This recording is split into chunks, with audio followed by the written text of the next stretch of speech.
Someone dreaming he buys or reads a new book will have a completely different life and begins a brand new, regular, and nice life. Buying, taking, or reading an old book in dream refers to events or favors in the past.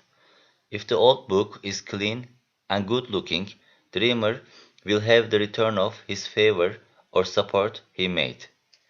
If it is dirty or torn, he will get in trouble because of a harm he did in the past. Binding, covering, sticking, or repairing a book in dream means having lesson from the mistakes or faults done in the past, so he can give his life a new direction. Books piled up on somewhere means a sudden adventure. Books lined on a shelf refers to a long, colorful, and interesting journey or road. Someone getting in a library or bookstore will be owner of experience on many topics and get mature.